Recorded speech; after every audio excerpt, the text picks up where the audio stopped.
उत्तर प्रदेश में हिंसा के आरोपियों के घर बुलडोजर चलने के मामले में आज सुप्रीम कोर्ट में सुनवाई हुई। सुप्रीम कोर्ट ने दोनों पक्षों की दलील सुनने के बाद यूपी सरकार से 3 दिन के अंदर जवाब देने को कहा है। सुप्रीम कोर्ट में आज क्या हुआ, इस पूरे मामले पर रिपोर्ट देखिए।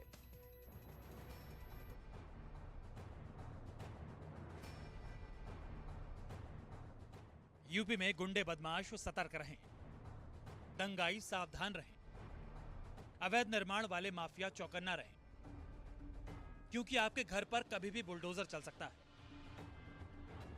सुप्रीम कोर्ट ने भी फिलहाल यूपी सरकार के इस बुलडोजर एक्शन पर फौरन रोक लगाने से इनकार कर दिया है।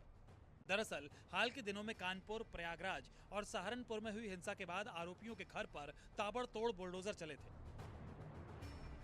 सरकार की इस तोड़फोड़ वाली कार्रवाई के बाद जमीयत उलेमाए हिंद ने सुप्रीम कोर्ट में इस पर रोक लगाने की मांग करते हुए याचिका दायर की थी। जमीयत उलेमाए हिंद की अर्जी पर सुप्रीम कोर्ट में सुनवाई हुई। दोनों पक्ष की ओर से दलीलें दी गई। याचिकाकर्ता के वकील CU सिंह ने दलील दी कि विध्वंस का कारण ये बताया गया कि हिंसा में शामिल प्रदर्शनकारियों के खिलाफ कार्रवाई की जा रही है। विध्वंस बार बार होता रहता है, ये चौंकाने वाला और भयावह है। संवैधानिक पदों पर बैठे लोग बयान दे रहे हैं कि जो लोग कानून का उल्लंघन करेंगे उनके खिलाफ बुलडोजर की कार्रवाई होगी।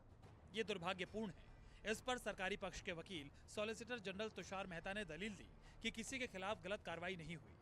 यूपी सरकार की तरफ से पहले ही नोटिस दिया गया था। सुप्रीम कोर्ट में यह सुनवाई जस्टिस AS बोपन्ना और जस्टिस विक्रमनाथ की वेकेशन बेंच में चल रही थी। याचिकाकर्ता की एक ही मांग थी कि सरकार के बुलडोजर एक्शन पर तत्काल प्रभाव से रोक लगे। जस्टिस बोपन्ना ने सुनवाई के दौरान कहा कि बिना नोटिस के डेमोलिशन की कार्रवाई नहीं हो सकती, सब कुछ निष्पक्ष होना चाहिए। इस पर यूपी सरकार की ओर से पेश हुए वकील हरीश साल्वे ने कहा कि सभी प्रक्रिया और नियमों का पालन किया गया है, सभी को नोटिस जारी हुआ है। कोर्ट अगर समय दे तो सरकार हलफनामा दायर कर सकती है, जिसके बाद कोर्ट ने यूपी सरकार, प्रयागराज और कानपुर विकास अथॉरिटी से 3 दिन के भीतर जवाब देने को कहा है। अब इस याचिका पर मंगलवार को अगली सुनवाई होगी। सुप्रीम कोर्ट में जमीयत उलेमाए हिंद ने अर्जी दायर की थी। दाखिल याचिका में जमीयत उलेमाए हिंद ने कहा था कि बुलडोजर से गैर कानूनी तरीके से लोगों के घर गिराए जा रहे हैं, नियम का पालन नहीं हो रहा है, इसलिए ऐसी कार्रवाई को फौरन रोका जाए। जो अधिकारी नियम का पालन नहीं कर रहे उनके खिलाफ कार्रवाई हो। आपको बता दें कि 3 जून को जुमे की नमाज के बाद कानपुर में भड़की हिंसा के मुख्य आरोपी जफर हयात हाशमी के करीबी मोहम्मद इश्तियाक के स्वरूप नगर वाले अवैध इमारत पर अगले ही दिन बुलडोजर चला दिया गया था।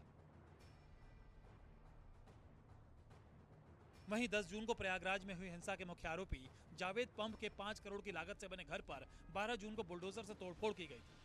इसके अलावा सहारनपुर हिंसा के आरोपी मुजम्मिल और अब्दुल वाकिर के घर पर भी बुलडोजर वाली कार्रवाई की गई थी, जिसके बाद जमीयत ने सुप्रीम कोर्ट का दरवाजा खटखटाया था। अब ऐसे में देखना दिलचस्प होगा कि देश की सबसे बड़ी अदालत अपनी अगली सुनवाई में क्या फैसला सुनाती है। दिल्ली से प्रभाकर मिश्रा के साथ ब्यूरो रिपोर्ट, न्यूज़ 24।